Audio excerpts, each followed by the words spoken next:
राजयोग में हमारा लक्ष्य क्या है?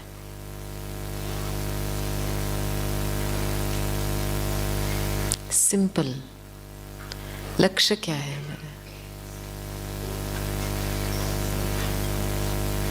संपन्न बनना। ये तो बहुत ऊंचा ऊंचा है। सिंपल शब्दों में हमारा लक्ष्य क्या है?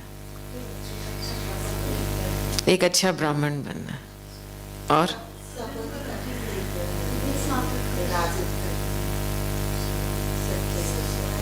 सच्चाई और सफाई की रास्ता लेना, संस्कार पर। ये तो सब कर्तव्य है हमारा। लक्ष्य क्या है? फरिश्ता बनना, आत्मा को प्यूरिफाई करना। बहुत सिंपल है। देह भान को छोड़ना और आत्म अभिमानी बनना। Very simple. इसमें सब कुछ आ जाता है, नहीं? लेकिन हम थोड़ा इसको साइड पे रख करके बहुत ऊंची ऊंची बातें कर देते हैं। और जो बच्ची की शुरुआत है, आज जो टॉपिक दिया गया है, स्वमान और सम्मान, तो खास तौर पे देखा जाए तो स्वमान की शक्ति से ही हम देहभान को त्याग कर सकते हैं और आत्म अभिमानी की स्थिति में स्थित हो सकते हैं। राइट?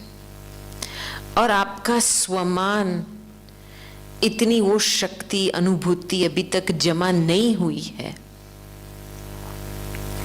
इसीलिए देह का भान, देह के अलग प्रकार की जो मान्यताएं है वो आपको चला रही है। पुराना स्वभाव संस्कार आपको चला रहा है। दादी जी कभी कभी हमको कहती थी कि 95% ब्राह्मण्स अभी भी अपने पुराने स्वभाव और संस्कार के आधार से चल रहे हैं। कोई विरला 5% ही है जो सचमुच देह भान को त्याग करके आत्म अभिमानी स्थिति में रह करके पुरुषार्थ कर रहे हैं। ये एक बहुत ही सूक्ष्म पुरुषार्थ है, फाउंडेशन पुरुषार्थ है।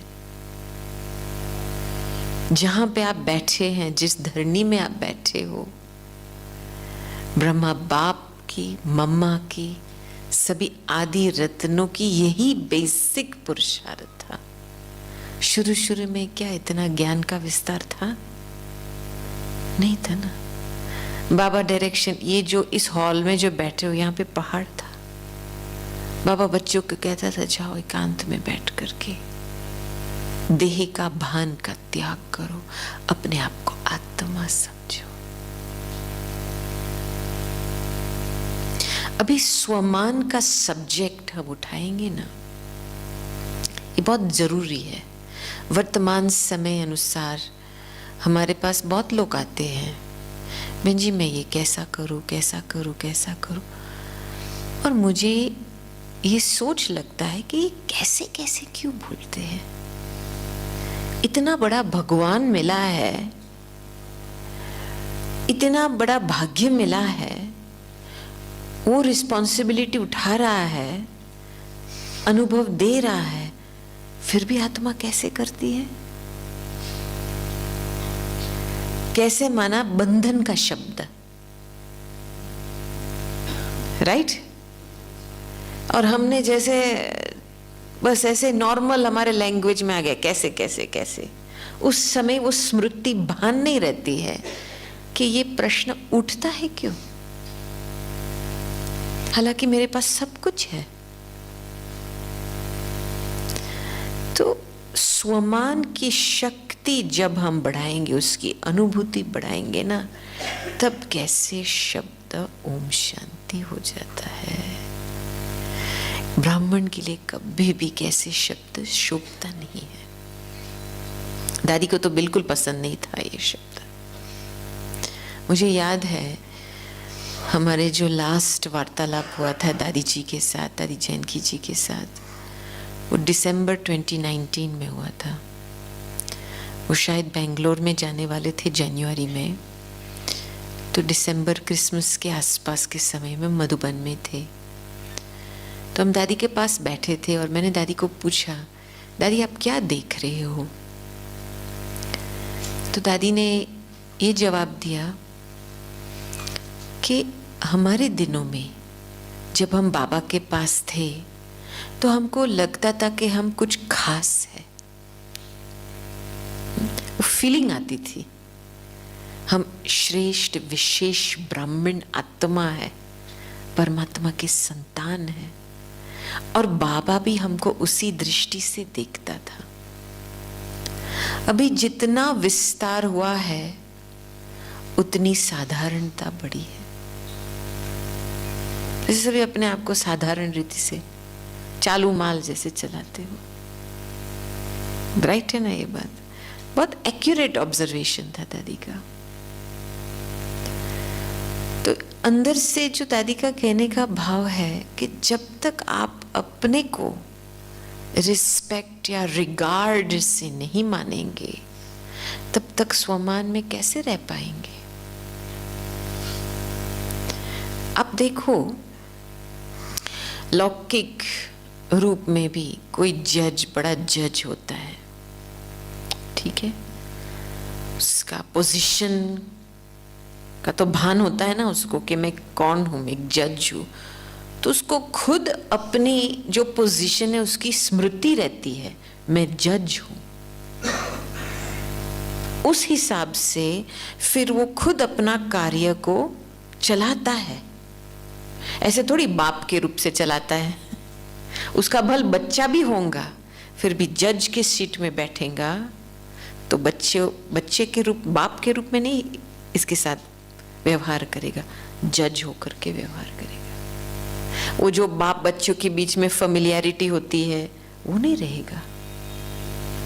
तो ये सिंपल एग्जाम्पल है कि मेरी अंदर की पोजीशन क्या है। बाप ने मुझे कौन से टाइटल्स दिए हुए हैं जो मुझे इस टाइटल का रिगार्ड रखना है और उस अनुसार मुझे अपनी जीवन चलानी है। समझ में आई?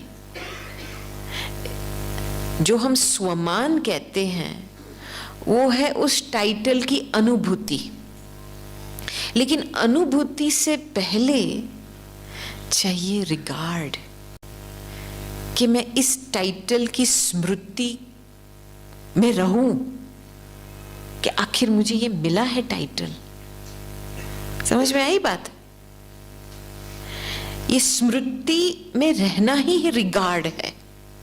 जैसा बार बार देखते हो, अपने आप को याद रखता है मैं जज हूं, मैं जज की सीट पे बैठा हूं, वैसे ही बार बार जो टाइटल्स मिले हैं बाबा से उस स्मृति में याद आते हैं, इसको कहेंगे रिगार्ड। और जब स्मृति में आते हैं तब उसकी अनुभूति हो सकती है, तब स्वमान की शक्ति बढ़ेगी। अभी देखो आजकल मुझे ये बात बहुत अच्छी लगी कि साकार बाबा ने इतना अच्छा एग्जाम्पल बच्चों के सामने, छोटे बच्चों को रिगार्ड, जो यूथ वाले इनकी पवित्रता को देख करके, जो महात्माओं को गिराने वाले, सिर को गिराने वाले यूथ बच्चे के लिए कितना रिगार्ड था, और जो बुजुर्ग समान वाले जो अनुभवी है, समान से दृष्टि थी, इतना रिस्पेक्ट रिगार्ड से बाबा बच्चों को देखते थे, व्यवहार करते थे। ऐसे बस जैसे फेमिलियरिटी होती है ना, ऐसे नहीं तुम छोटा है मैं बड़ा हूं, मैं जो कहूँ आज ऐसे चलाना है। कभी भी साकार बाबा, इसलिए हम दादियों में बहुत देखते थे शुरू से लेकर के, जो भी दादी हमारे संपर्क में आए हैं मुझे उनसे रिस्पेक्ट की भावना बहुत मिली है। हमारी दादी खुद हमको बहन, अरे बहन आओ आओ, इतना प्यार से बुलाती थी। कभी हमको फीलिंग नहीं आती थी कि हम छोटे हैं वो बड़े हैं। वो जो देहभान होता है ना छोटे बड़े का, ये भी एक प्रकार का देहभान होता है। अपने आप को छोटा समझेंगे, चंचलता पैदा, बड़ा समझेंगे, अहंकार। सीनियर जूनियर भी कुछ भाषा नहीं आती थी, ये तो बाद में ये सारा। जो व्यक्ति इसका पर इम्पोर्टेंस देते हैं ना, वो खुद अपनी आत्म अभिमानी स्थिति को कट कर देता है। तो मैं साक्षी होकर के आज थोड़ा इस पे मंथन कर रही थी कि हमारे अंदर कितने प्रकार के अहंकार हैं, कितने प्रकार के अहंकार हैं। लिस्ट बताओ मुझे।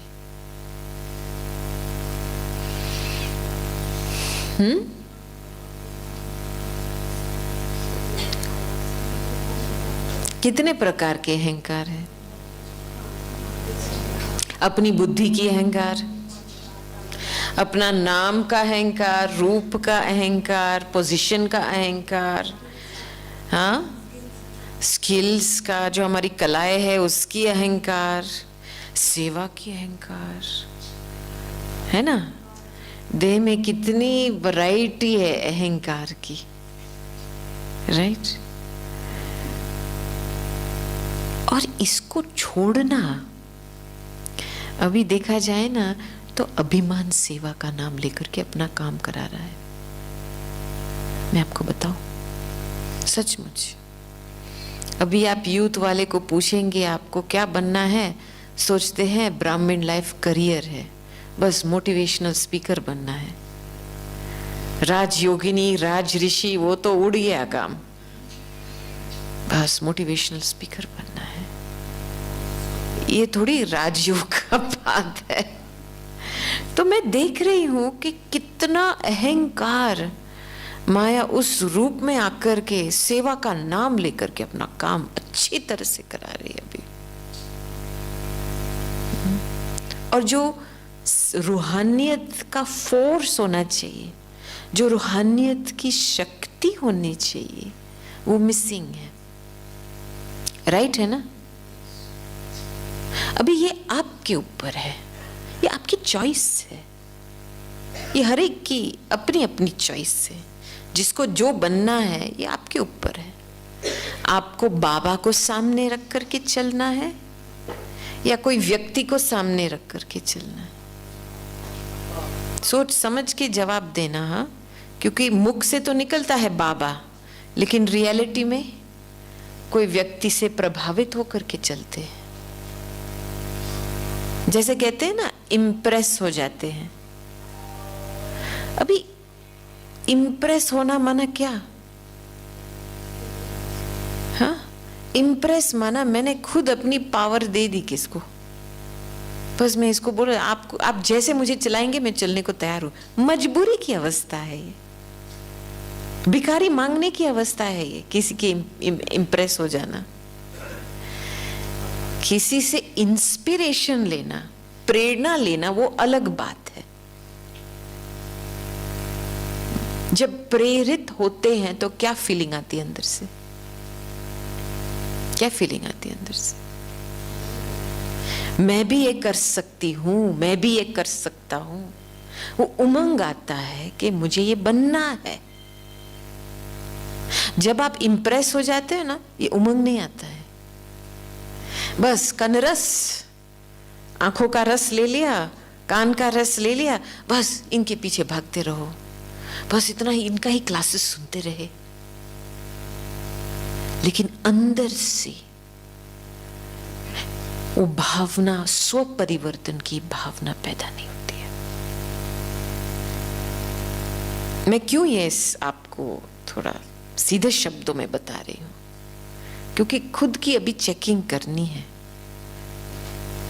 मैंने कौन सा रास्ता लिया है ज्ञान मार्ग में, और मुझे क्या बनना है और मेरा लक्ष्य क्या है।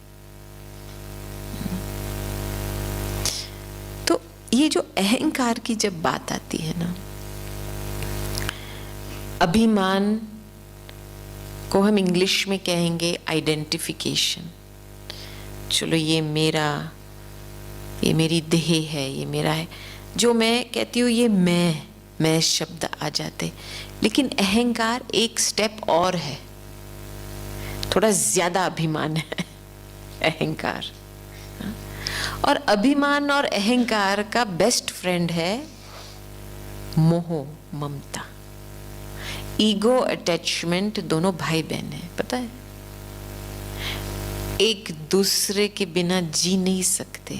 तो जहां पे मैंपन होगा, कोई भी रूप का देह का अहंकार होगा, वहां पे जरूर मेरापन होगा।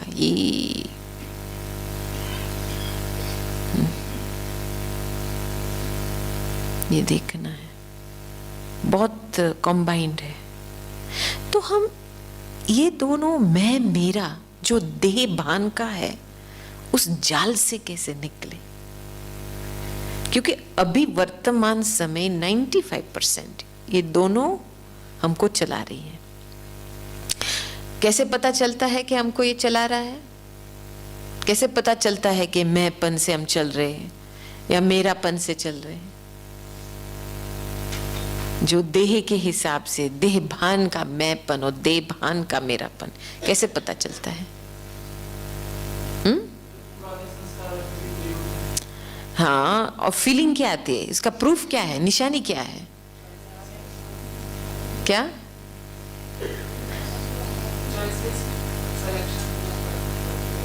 चॉइसेस, उसका क्या? लेकिन प्रैक्टिकल निशानी आपके लाइफ में क्या है, जो जिस कारण से आप चेक कर सकते हो कि मेरे में कितना मैंपन का देभान है, मेरापन का देभान?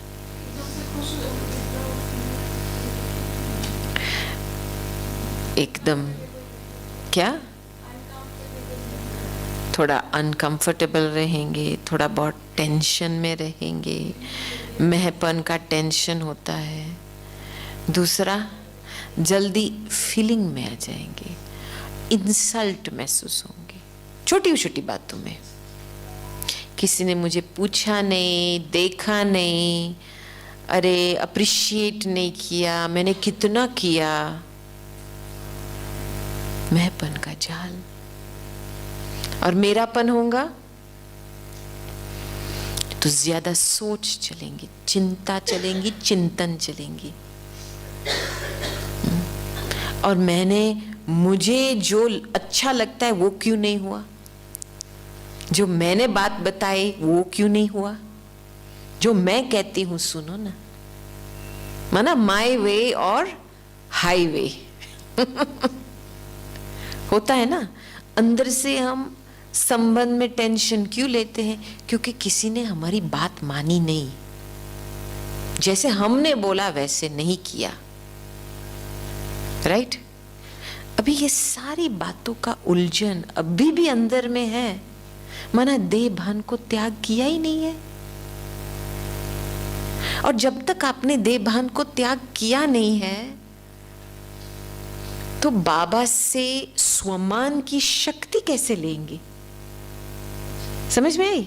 ऐसे थोड़ी होगा कि एक तरफ से आप देह भान को पकड़ के रखो और दूसरे तरफ से बस बाबा जो ऊंचे ऊंचे स्वमान देते उसको भी पकड़ के रखो।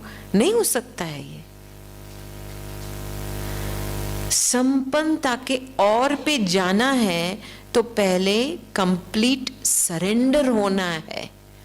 इसको त्याग करके जो बाबा मान देता है, फरमान देता है, स्वमान के टाइटल्स देते हैं, उसमें बिल्कुल समर्पण होना है। आधा आधा नहीं चलेगा। आधा तो ना इधर के ना उधर के, बिल्कुल शक्तिहीन। समझ में आ रही है ये बात? इसीलिए अभी खुद इसमें मैंने जो बाबा बताया, एक तो बाबा हम बच्चों को कितना मान देते हैं, कितना मीठे मीठे बच्चे करके, आप मुरली में भी सुनेंगे कितना ऊंचा उठाता है, रियलिटी भी बताता है लेकिन ऊंचा भी उठाता है। हर एक जो बाबा की टाइटल है, जो बाप की महिमा है, वो हमारा स्वमान का फाउंडेशन है। पहले मैंने ये संपूर्ण रूप से माना है। जब मैंने बाप की भावना, बाप की महिमा स्वीकार की है, मैंने मान लिया है कि हाँ ये मैं भी हूं, तब जाकर के स्वमान की शक्ति बढ़ सकती है। अभी अभी क्या होता है, मुरली सुनते सुनते समय झुटका आता है, या बुद्धि इधर उधर, किसी ने कुछ किया या कोई उठा, वहां उधर इधर जाती है। बुद्धि एकाग्र रहती भी नहीं है तो कुछ याद ही नहीं रहता है मुरली में। अभी कुछ मुरली के शब्द याद ही नहीं रहते हैं तो कैसे वो रिगार्ड देंगे खुद को कि मैं कौन हूं, आज बाबा ने किसके साथ बात किया, तो वो रिगार्ड भी नहीं रहता है ना, क्योंकि मुरली के शब्द भूल गए। समझ में आई ये बात? इसीलिए हमारा पहला जो मानने का जो संस्कार है ना, उसको इमर्ज करना है, और वो मुरली सुनने के समय इमर्ज होता है। बिल्कुल मुरली सुनने के समय ध्यान से, बुद्धि आंखें इधर उधर नहीं होनी चाहिए। कौन पढ़ा रहा है, कौन मुझे सिखा रहा है, कौन दूर से आकर के एक तमो प्रधान शरीर को लेकर के मुझे पढ़ा रहा है, उस स्मृति में रहेंगे ना, तो ऐसे आपको लगेगा कि बाबा खुद स्वयं आपके लिए मुरली पर्सनल चला रहा है। और ये जो पर्सनल की फीलिंग होती है ना, कि स्वयं बाबा मेरे लिए मुरली चला रहा है, तो आप देखेंगे सारे दिन में आपको खुद के प्रति वो रिगार्ड रहेगा कि बाबा ने आज ये मुझे बताया, ये मुझे बताया। जैसे जज को बार बार वो याद, मैं ये हूं, मैं, बाबा मुझे ये बताया, ये बताया। इसको कहते हैं रिगार्ड। तो पहले मानने का संस्कार चाहिए।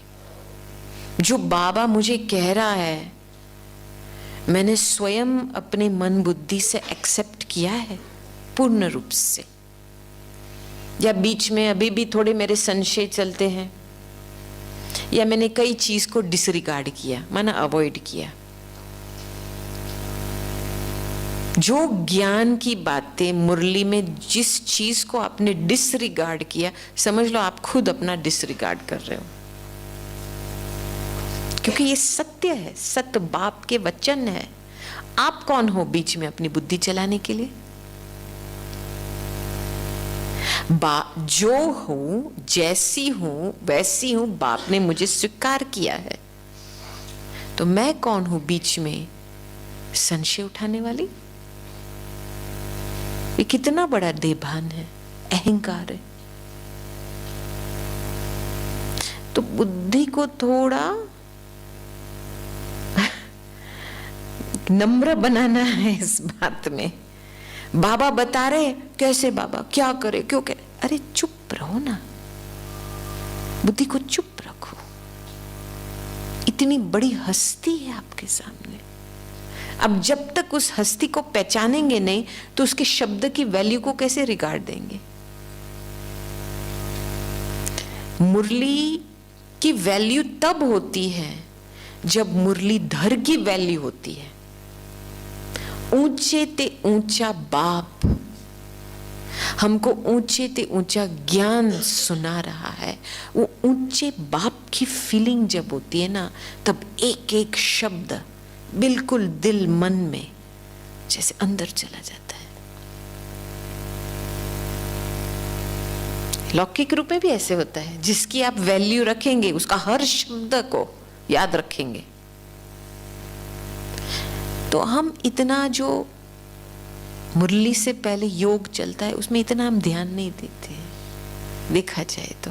आम रीति से आकर के बस बैठ जाते हैं, इधर उधर देखते हैं, बस थोड़ा बहुत करते हैं, फिर मुरली शुरू, फिर इधर उधर। हाँ अच्छा अच्छा, जैसे भक्ति मार्ग में है ना, वो संस्कार बन गया ना, ऐसे ऐसे सिर को कान हिलाने के लिए, बस वो संस्कार अच्छा, बहुत अच्छा बन गया है। लेकिन वो फीलिंग आई है मुरली से कि कौन मुझे पढ़ा रहा है। तो पहले तो बाप की जो महिमा है वो अंदर दिल से जागृत करके उस महिमा के अंदर डूब जाओ, क्योंकि वही हमारा स्वमान का फाउंडेशन है। मैं आपको बताऊं, स्वमान ठीक तब होगा जब हम यहां से शुरू करेंगे, ऊपर से इधर फिर बाहर। ऐसे नहीं कि यहां से वहां, नहीं। स्वमान देने वाला वो है, वारस देने, वर्षा देने वाला वो है, उसने हमको वारस बनाया। उसको हम स्मृति में नहीं रखेंगे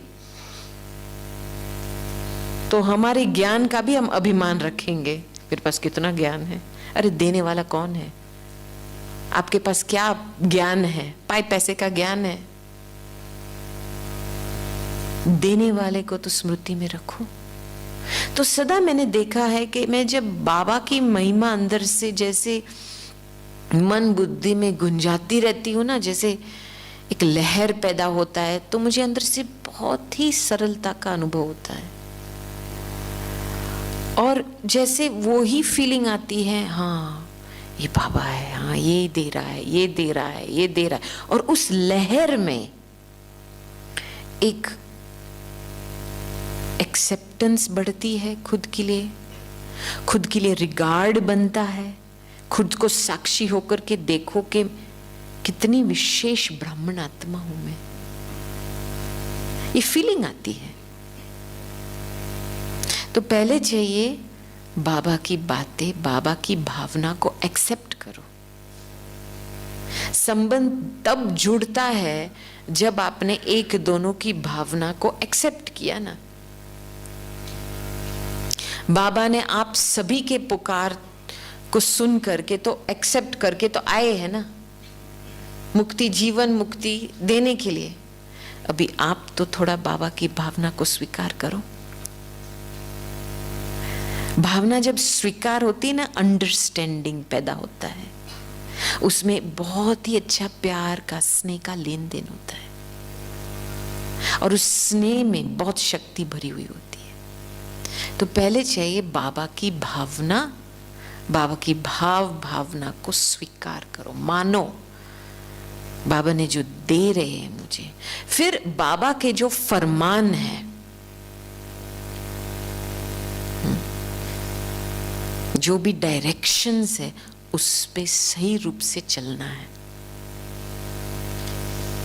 क्योंकि ऐसे आपको वो स्वमान की सीट मिलने वाली नहीं है। आपने ही खुद अपने स्वमान की सीट को गवाया। कैसे गवाया? विकार में आके, विक्रम के आधार से आपने अपना स्वमान, स्वराज्य की सीट गवाई। अभी आपको बाप के सत्य वचन, बाप के फरमान पर, बाप के श्रीमत पर चल करके उस सीट को वापस लेनी है। इसलिए फरमान पर चलना बहुत जरूरी है। ऐसे नहीं सोचो बस भावना में आ गए, बाबा से प्यार हुआ है, हो जाएगा, स्वमान आपे ही आ जाएंगी। नहीं नहीं, स्वमान कटा है क्यों? क्योंकि हमारे संकल्प इतने हैं, संकल्प से बोल इतने हैं और कर्म इतने हैं। कोई बैलेंस नहीं है संकल्प, वाणी, कर्म में। अंदर कुछ और, बाहर कुछ और। कहां तक चलेंगे ऐसे? बस भावना में लेकर के चलेंगे, इतना काफी है क्या? एक बारी हमने दादी जानकी को पूछा था कि दादी बाबा आपको क्यों इतना प्यार करते हैं? तो दादी ने बताया था क्योंकि मैंने हर डायरेक्शन को, चाहे ज्ञान, योग, धारणा, सेवा के लिए, मैंने पूरे डायरेक्शन को अमल में लाई हूं, आज्ञाकारी बन करके, फरमान बरदारी बन करके, वफादार बन, ईमानदार बन करके। इसलिए बाबा मुझे प्यार करता है। इसमें मेहनत है। फरमान को समझना, फरमान को सही रूप से पालन करना, ये ट्रेनिंग है। बाबा हमको ट्रेनिंग दे रहा है। लेकिन कभी हम सुस्त हो जाते हैं, नहीं बाबा मुझे एक छोटा बच्चा ही रहना, मुझे बस प्यार ही दो ना। अरे कहां तक हम ये खेल करेंगे? विश्व की पूर्वज आत्माएं बैठी है यहाँ पे, और हम ऐसे बचपन के खेल में कहां तक रहेंगे?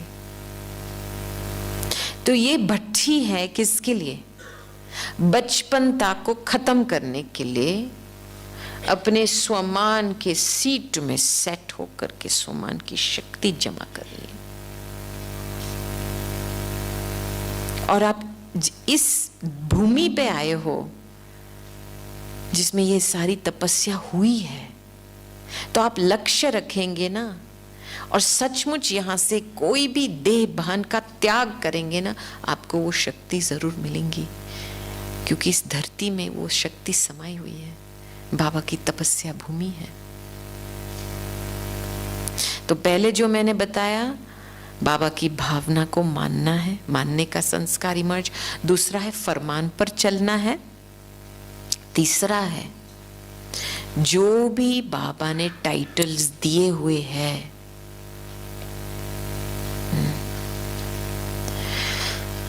उसको स्मृति में रखना है।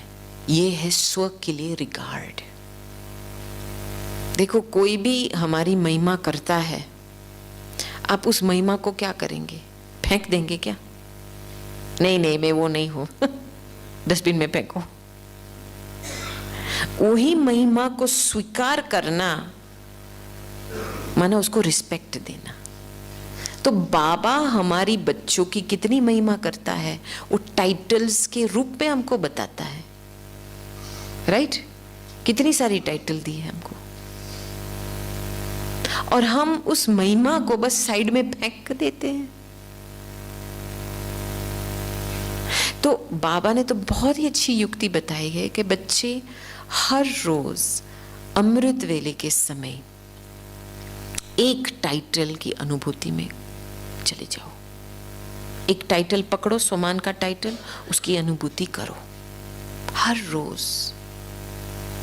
और आप देखो थोड़े समय में जो अमृत वेले की अनुभूति जो होती है, वो पोजीशन की अनुभूति होती है ना, आपको सारा दिन वो याद रहेगा। लेकिन अमृत वेले के समय आप ऐसे वैसे ढीले वीले बैठेंगे, दिन में आप ऐसे वैसे ही चलेंगे, क्योंकि अमृत वेला ऐसा समय है जो आपकी आदि स्थिति का, आदि पोजीशन का, जैसे वो स्मृति जागृत होती है, उस समय में उसकी पावर भी आती है, और वो पावर सारा दिन चलती रहती है, काम करती है। और देखो कितने अच्छे टाइटल्स मिले। बाबा त्रिलोकीनाथ है, तो हम कौन है? मास्टर त्रिलोकीनाथ। तो बुद्धि से घूमो, ground floor, first floor, second floor या first floor, second floor, third floor, घूमो बुद्धि से, वो अनुभूति करो। फिर कौन सा और टाइटल दिया है?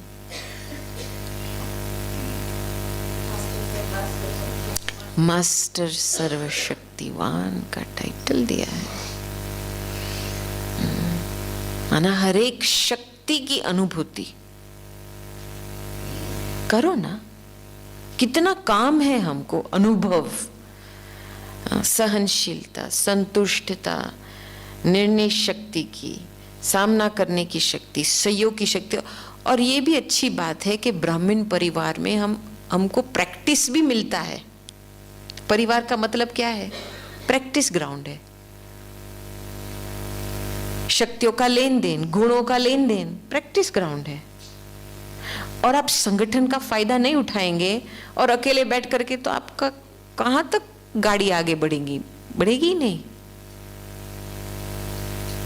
तो मास्टर सर्वशक्तिवान की स्थिति की अनुभूति करो हर रोज। दूसरा टाइटल, बहुत सारे टाइटल्स हैं, स्वराज्याधिकारी सो विश्व राज्याधिकारी, और एक बेसिक टाइटल जो बाबा ने दिया है जिसके आधार से कमजोरी खत्म हो जाएंगी, मैं एक शिव की शक्ति हूं। ये भाइयों के लिए है, बहनों के लिए देखो, जैसे मन आत्मा की शक्ति है ना, राइट? मन तो कुछ ऐसे अलग चीज नहीं है ना, मन एक आत्मा की शक्ति है। वैसे ये मैं शक्ति शिव की शक्ति हूं, शिव से आई हुई एक शक्ति हूं। तो पहले पूर्ण रूप से शिव का भान चाहिए, वो बिंदु सिंधु स्वरूप को हप कर लेना है। फिर आपको लगेगा कि हां, मैं उस शिव की एक शक्ति हूं।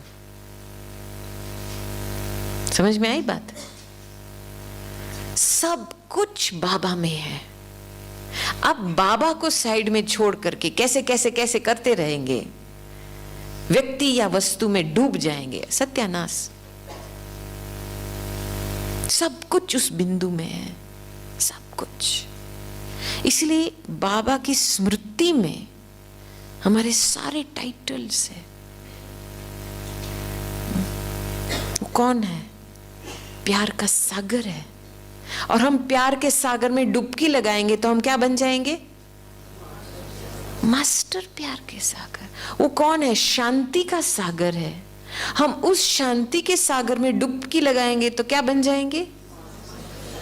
मास्टर शांति सागर। सब कुछ बाबा में है। कई लोग मोटे रूप से प्रैक्टिस करते हैं, बस एक मंत्र के रूप से, मैं मास्टर सर्वशक्तिमान हूं, मैं शांति सागर, लेकिन कुछ होता नहीं है अंदर से सारा टाइम बस वही जपते रहो, जैसे भक्ति में मंत्र मिलता है, मंत्र को जपते रहो, लेकिन उसकी अनुभूति नहीं हो रही है, क्योंकि पहले आपने बीज को नहीं पकड़ा। बीज को छोड़ करके आप संकल्प का रिवीजन करते हो, कुछ नहीं होने वाला है। आपको पहले बाप बिंदु में समाना है, उसके बाद संकल्प जो रचेगा वो आपको अपनी स्वमान की शक्ति मिलेंगी उससे, और हर रोज आपको एक न्यारा अनुभव मिलेगा। देखो, बाबा जानता है कि हर एक बच्चे का नब्ज जानता है। बाबा को पता है क्या चाहिए हर एक बच्चे को, ठीक है? अब दिल खोल करके आप बाबा के पास जाएंगे, उस बिंदु में आप समा जाएंगे, तो उस समय के लिए जो आपको चाहिए वो आपको मिलेगा। लेकिन बिंदु में जाने के लिए आपको एक देह भान को छोड़ना पड़ेगा। देह भान के अलग प्रश्न होते हैं, कंप्लेंट होते हैं, फरियाद होती है, चिंताएं होते, उसको त्याग करना पड़ेगा। आप ये सारा बैगेज लेकर के जाएंगे बाबा के पास, पहुंच ही नहीं पाएंगे। ये सारा आपका जो बैगेज है, प्रश्नों का, हाँ, कंप्लेंट्स का, औरों की बातें सुनना, देखना, स्टोरीज बनाना, ये सारा बैगेज आपको बोझा है आपके सिर पे, और आप बोझा लेकर के जा रहे हो। छुड़ाओ। अरे छोड़ो तो सही, इसमें क्यों आप टाइम फालतू वेस्ट कर रहे हो? शिव शक्ति बनना, डोंट केयर। ऑब्स्टिकल के सामने, विघ्नों के सामने कुछ नहीं है। ये तो मैं कौन, मेरा कौन है, उस स्मृति में जब हम रहेंगे ना, तो विघ्न विनाशक ही बनेंगे। विघ्न रह ही नहीं सकता है। विघ्न क्यों महसूस होता है? नहीं, विघ्न क्यों महसूस होता है? क्योंकि उस समय परिस्थिति बड़ी फील होती है और हम छोटे फील होते हैं।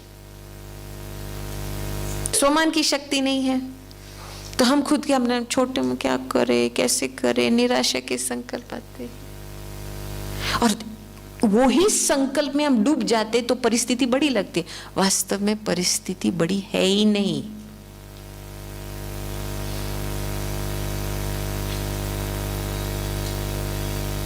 लेकिन जब स्वमान बड़ा होता है तो बस यूं ही परिस्थिति इतनी छोटी होती है, उब जाती है। आगे बढ़ो। अभी 2 दिन पहले हमारे बहुत अच्छा एक रूहान हो रहा था हंसा बहन के साथ, जो दादी जानकी जी के साथ रहते थे। तो उसने बताया था कि एक दिन वो दादी के पास गई थी शाम के समय में, दादी मेरा सोच बहुत चलता है इस बारे में, बहुत परेशान हो रही हूँ। तो दादी ने इसको बोला कि देखो, मेरा ज्यादा सोच चलना चाहिए, आपसे भी ज्यादा मेरा सोच चलना चाहिए, लेकिन आपने देखा है ना, मैं कुछ फिक्र नहीं करती हूँ। क्यों इन फालतू बातों के पीछे सोच चलाओ? क्यों किसी और के स्वभाव संस्कार के पीछे सोच चलाओ? आपको परमिशन दी ही नहीं गई है किसी और के प्रति सोचना, फिर भी आप सारा टाइम अपने आप को ऐसी बातों के लिए परेशान कर रहे हो। और फिर बाबा के पास आकर के बोलो बाबा हमको छुड़ाओ। पागलपन का काम है क्या? ज्ञान माना अपने को ज्ञान से, ज्ञान के तौर पे चलाओ ना। ज्ञान क्या कहता है? अंतर्मुखी बनो, बाप की स्मृति में रहो।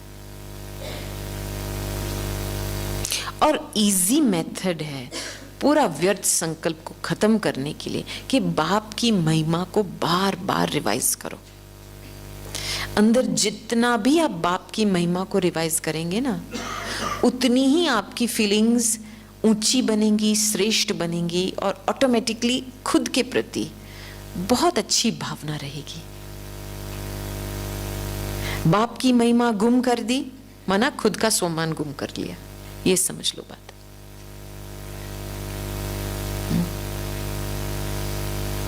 तो ये 3 स्टेप मैं आपको क्यों बता रही हूं? मानो, फरमान पे चलो और स्वमान के टाइटल्स का रिवीजन करो, तभी जाकर के व्यवहार, संबंध, दृष्टि ऐसे सम्मान वाली बनेंगी रियल रूप से, क्योंकि आपको अपनी आदि स्थिति की स्मृति रहेंगी। जब भी स्वमान की शक्ति होती ना, तो खुद की जो ओरिजिनल अनादि स्वरूप है उसमें पावर बहुत है। मैं एक आदि अनादि आत्मा हूं, इतनी पावर है स्मृति में, और वो फील होंगी तो उस हिसाब से, उसी दृष्टि से आप औरों को देखेंगे, और फिर आपस में वो स्वभाव का टकराव नहीं होगा। क्योंकि जब हम हमारी आदि स्थिति में स्थित नहीं होते हैं तो हमारा पुराना स्वभाव काम करता है, राइट? पुराना स्वभाव जब काम करता है तो संबंध में क्या होता है? दूसरा पुराना स्वभाव के साथ टक्कर होता है। टकराव का यही फाउंडेशन है। तो इसलिए जितना हम आदि अनादि स्थिति की शक्ति खींचेंगे ना, उस शक्ति में स्थित होंगे ना, ऑटोमेटिकली जैसे लोगों के साथ एक बहुत ही रिस्पेक्ट वाला संबंध बन जाएगा, और लोगों को फीलिंग आएंगी, एम्पावरमेंट की फीलिंग आएंगी कि हाँ ये मैं हूं। इनकी दृष्टि से पता चलता है। पता है, बहुत समय से दादी ने कभी भी हमको ऐसे नहीं पूछा है हाउ आर यू, कभी नहीं। इत्तेफाक से एक बारी पूछा होगा इतने सालों में, कभी ये शब्द तुम कैसी हो कभी नहीं पूछा है। जो अपनी स्व स्थिति में रहता है और सभी को सम्मान से देखता है, उसके मुख से ये शब्द निकलेगा ही नहीं।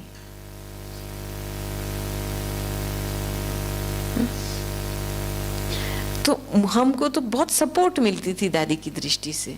चलो हमारी स्थिति बीच में डगमग हो जाती थी, संशय आ जाता था, दृष्टि से पता चलता था। बाबा की दृष्टि से हमको बहुत सपोर्ट मिला है। और दृष्टि ऐसी चीज है कि बस आपको एक पिक्चर नहीं चाहिए दृष्टि लेने के लिए। आप जहां पे भी बैठे हो, आप बाबा की दृष्टि खींच सकते हैं। अब देखो, माँ बच्चा, कितने मदर्स बैठे हैं यहाँ पे, हाथ ऊंचा करो। कितनी सभा है, देखो मदर्स की। आपके बच्चे भल आपके सामने ना हो, दूसरे शहर में हो, दूसरे कंट्री में भी हो, फिर भी वो सदा सामने रहता है ना बच्चा, स्मृति में तो रहता है ना। सेम बाबा की याद, बाबा के लिए हम बच्चे संसार है, सदा बच्चे बाबा की दृष्टि में है ही, तो हम क्यों इसका फायदा ना उठाए?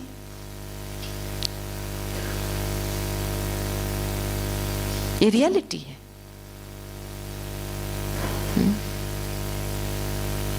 इसलिए बाबा को बच्चा बनाना बहुत अच्छा है। सभी अपने बच्चे को तो अच्छी तरह से याद करते हैं, कभी भूलेंगे नहीं बच्चे को। हाँ, इतना बड़ा भी हो जाएगा फिर भी बच्चा बच्चा बच्चा करके बुलाएंगे, पुकारेंगे। हाँ, बाबा को बच्चा बना दो, उसको अपनी स्मृति में घूमने दो।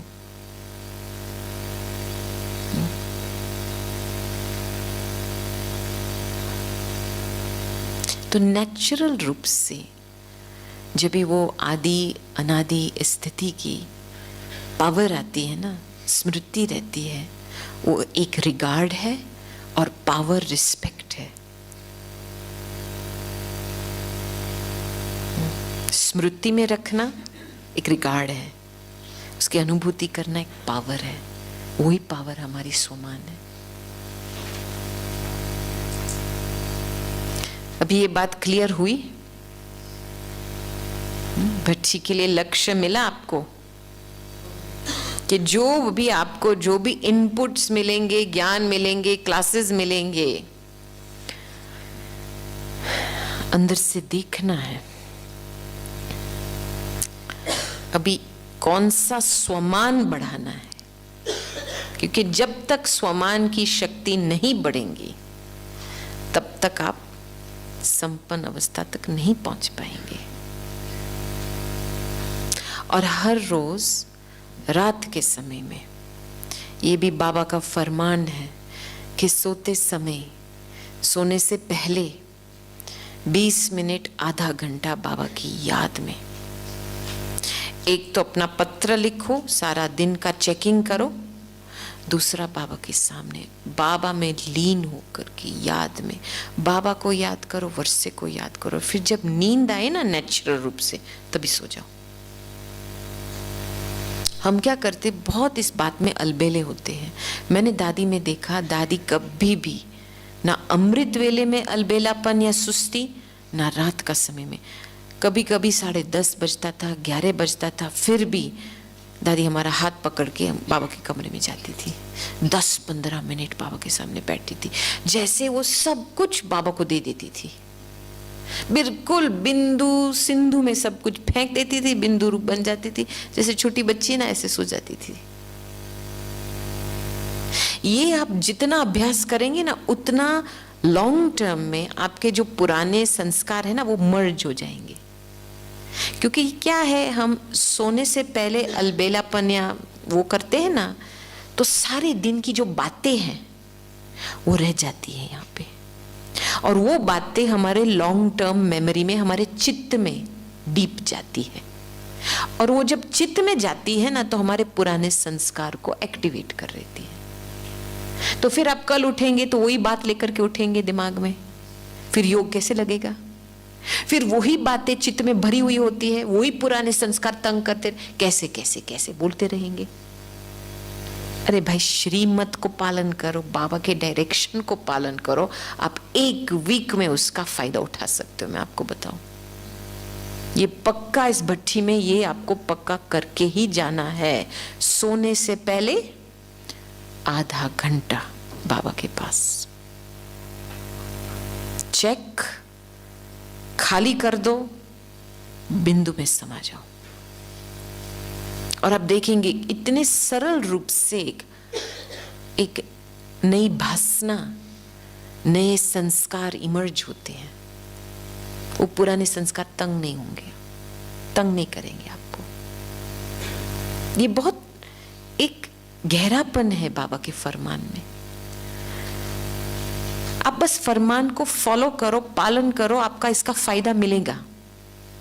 लेकिन आप ऐसे बस फिलोसोफर के माफिक, प्रोफेसर के माफिक साइड में बैठ करके बस सोचते रहेंगे क्या है, कैसा है, कैसा है, कुछ नहीं होने वाला है। कई लोग सोचते हैं कि मैं सारा ज्ञान समझ लूंगा तो परिवर्तन होगा। ऐसे नहीं होता है। पहले आपको बाबा को एक्सेप्ट करना है, बाबा के डायरेक्शन पर फॉलो करना है। फॉलो करने के बाद जो आपको फायदा मिलेगा फिर आपको समझ में आएगा।